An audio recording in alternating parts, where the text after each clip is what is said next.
Makadiko ruzhinji rweZimbabwe aiwa isu tinofara mukationa tatosvika kudai so zvinoreva kuti aiwaka panenge patorika nenyaya yatinenge takubatirai eka pano pachano yevanhu chano inokupai news chano inokupai information dzakazara dzisina kutapudza kana kuwedzera kutaura kuno tiri kutaura kuti aiwa pane takubatirai yava Chamisa vari kunzi kazita ravo range richitaurwa patable eka nemilitary army yedu yeZimbabwe ichiti aiwaka mukomana uyu kwayo anofanira kuti atore chigaro anofanira kuti kutaura kuno isu regai tisanyanye kutaura zvakawanda nekuti pamwe pacho isu tinogona kupotsa regai vazvitaurire ivo apache zvavo vacho vari kuziva nezvazvo.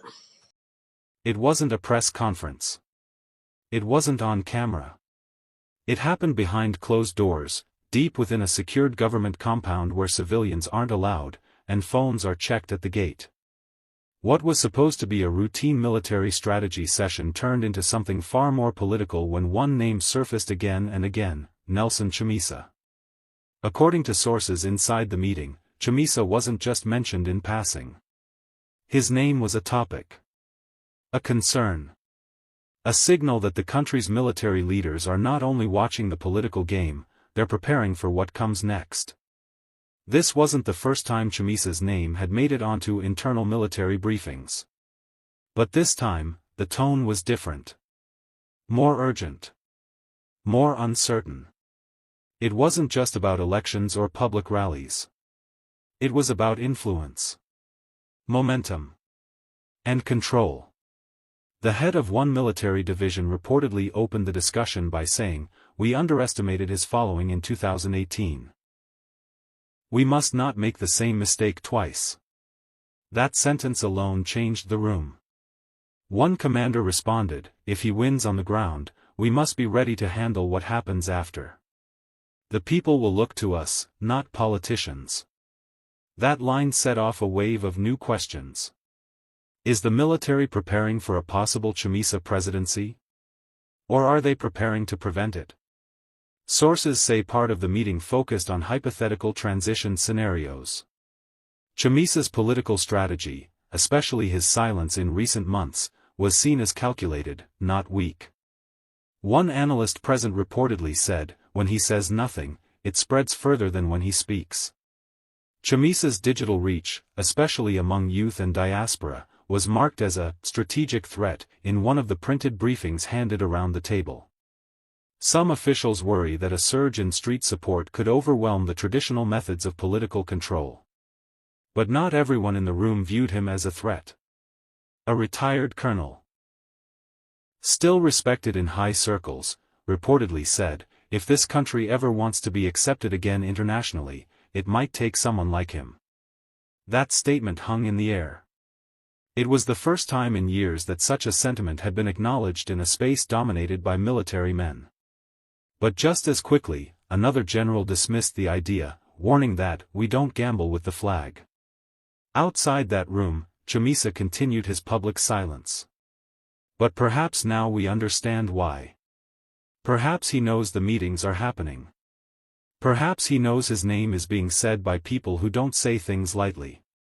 The implications of this meeting are huge. If Chamisa is now a central topic of military strategy, then the next election, or the next power shift, may not be decided at the ballot box alone. And if some in uniform believe Chamisa could calm the storm, while others fear he could stir one, then Zimbabwe is standing at a very dangerous crossroads. Because when the military discusses civilians behind closed doors, it's rarely just talk. It's planning. And that kind of planning changes everything. The source who leaked details of the meeting says more sessions are scheduled in the coming weeks, with even more sensitive topics on the table, including external funding, regional alliances, and the role of civic groups. In other words, it's not just about Chamisa. It's about the future of Zimbabwe, and who the army believes should lead it. This is no longer about speeches or rallies.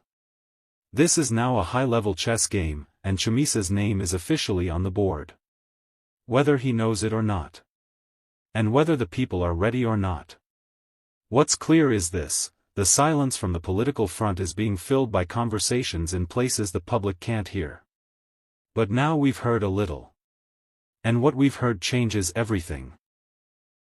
Military intelligence units have reportedly begun gathering new data on Chamisa's regional support structure, particularly his quiet engagement with rural leaders. These are not areas traditionally known for opposition strength, but sudden shifts in tone from chiefs and headmen have caught attention. One commander warned the others, "If this man wins the countryside without a convoy, we'll never see it coming." That comment triggered a full intelligence review into outreach programs linked to opposition-aligned civic organizations. A younger officer, perhaps unaware of the political minefield, reportedly asked if Chamisa posed a genuine threat or merely a distraction from deeper institutional weaknesses. The room went quiet, until a senior general reportedly replied, "It doesn't matter. If the people believe in him, that belief becomes our reality." This kind of acknowledgement is rare. It speaks to a shift in military thinking. From dismissing civilian politics to strategically managing it. Not everyone in the meeting agreed on how to proceed. Some pushed for tighter surveillance on Chamisa's inner circle. Others suggested approaching him indirectly to gauge his real intentions.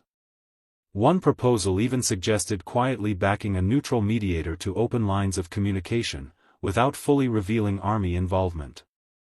This approach hints at fear, not of Chamisa's power, but of what might happen if it's left unchecked.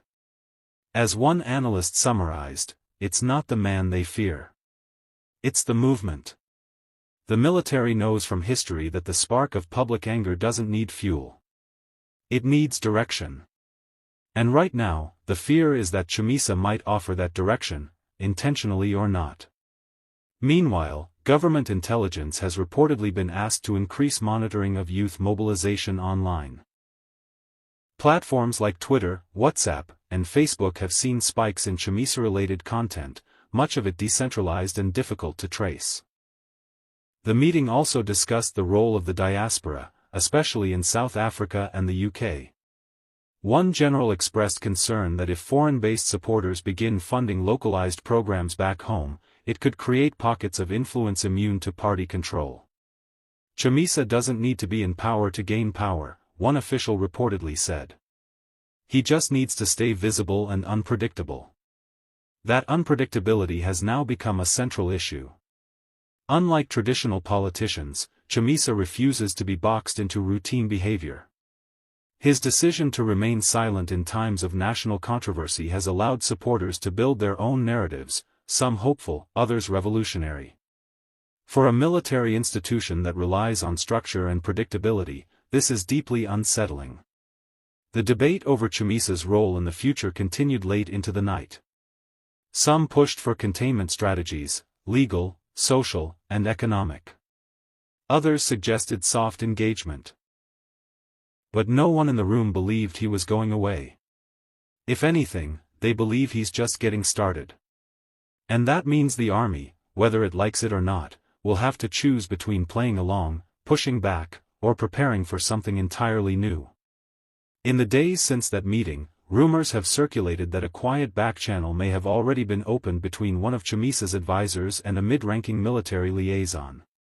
If true, this could be the first step toward the kind of political-military dance that once defined Zimbabwean power. But even if that backchannel exists, trust is thin. The stakes are too high. And both sides know that any wrong move could trigger national unrest. This is no longer just politics. This is prelude. And it's unfolding in whispers and shadows. The country may still appear calm, but beneath that calm, decisions are being made, decisions that could determine the face of Zimbabwe's leadership for the next decade. And at the center of it all is a man who hasn't said much lately, but whose name echoes in the highest, most secretive rooms in the land. Chamisa's silence is no longer quiet. It's being heard loud and clear, by those who matter most.